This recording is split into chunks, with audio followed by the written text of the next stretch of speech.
We're going to talk about the Houston Texans. For once, You mean I for have once in a positive way? for once in a positive way. It might be the first time we're positively talking about the Texans in Long time. multiple years, to put it bluntly. But this class was truly phenomenal, in my opinion. And, you know, for all the Texans fans listening, if you remember back to like the 2006 draft, you were getting, you know, Mario, you got Owen Daniels. Like it was a great draft class, one of the best draft classes franchise had ever had. This one, I think, legitimately has a shot to eclipse it. They took Derek Stingley Jr. at 3rd overall, Kenyon Green at 15 after a slight trade down from 13, Jalen Petrie at the top of round 2, John Mechie a little bit later in round 2, about 7 picks later to be exact, Christian Harris early round 3, Dameon Pierce early round 4, Thomas Booker top of round 5, as well as Tegan Quidariano also in round 5, and then Austin Deculus was their last pick in round 6. Just a phenomenal class from top to bottom. I did not have a single problem with any pick that they made. And I know that there were some rumblings of, okay, if any of the quarterbacks slip, maybe they'll want to bring in somebody to compete with Davis Mills.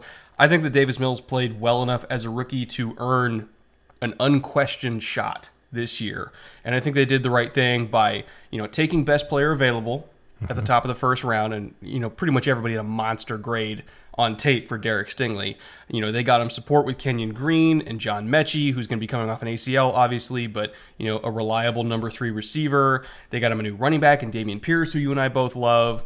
And then they just got a lot of guys that I think can be foundational members of the locker room and culture setters, especially Jalen Petrie, Thomas Booker, Austin Deculus, who's one of the most experienced players in college football ever. Just a great class from top to bottom. I know statistically not all of them will work out, but if you ask me to pick right now which pick won't work, I can't name one. I think they're all really good. Yeah, this was a draft that started off and really keys off the fact that Derek Stingley Jr. stays healthy.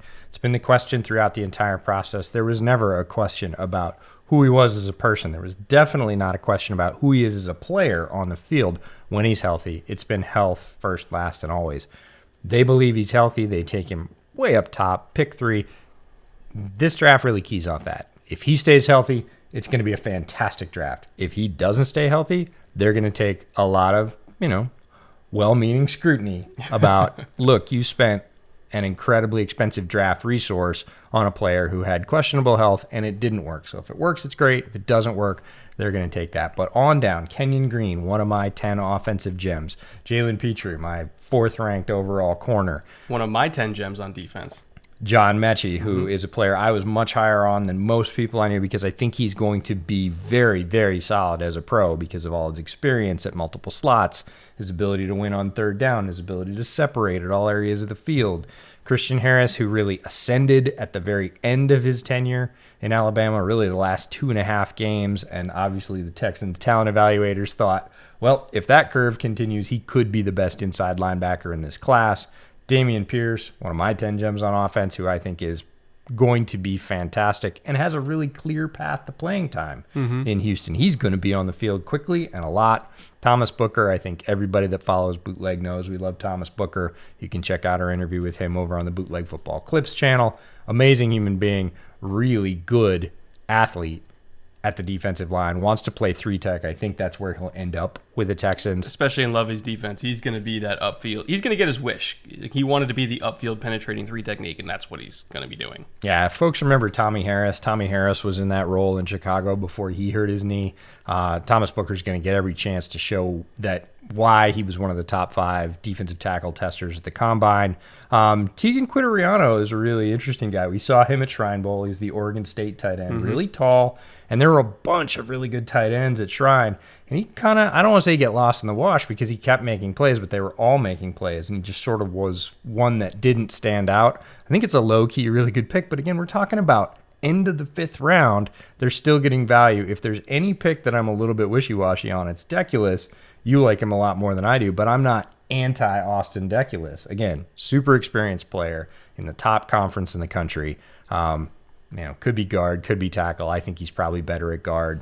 Fine. If we're quibbling about your 6th round pick, 27th overall, in trying to determine the quality of your class, you crushed it. Yeah.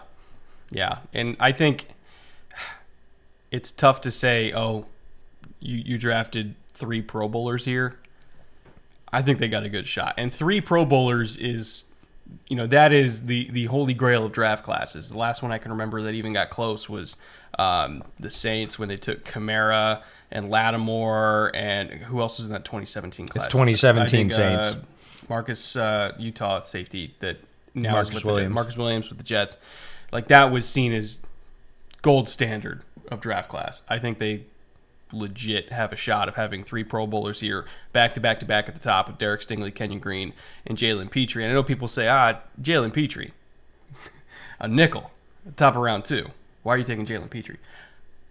I'm telling you, folks, he's an amazing, amazing football player. Plays the run with tenacity, really, really sticky in coverage in the slot, which is where he played most of the time in Dave Aranda's defense. But remember, if you're playing the star position for Dave Aranda, you're going to be blitzing a lot. You're going to be heavily involved in run support, especially with all the RPOs that you face in Big 12 football. Like, the nickel is involved in the run fit every single play. And he brings toughness. He brings burst. He brings ball skills.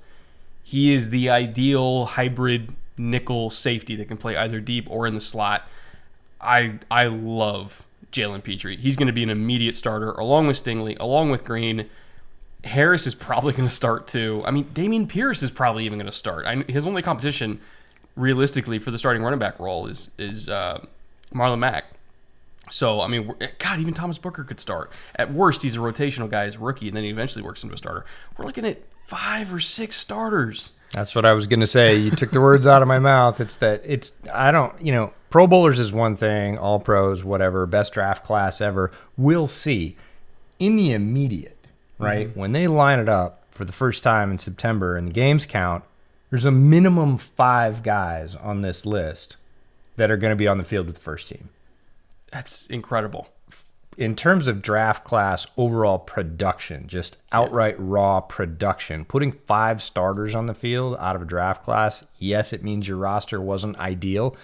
Doesn't matter. Their roster definitely allowed for rookies to come in and start. I'll give you that. Right, but you still need, as a front office, to make the right moves to fill them, and I'm going to give them credit for that because it looks, right here, again, are they all going to stay healthy? No. Are they all going to pan out over the long haul? No, right? The odds say very, very slight chance that happens. Are a bunch of them going to pan out and play well?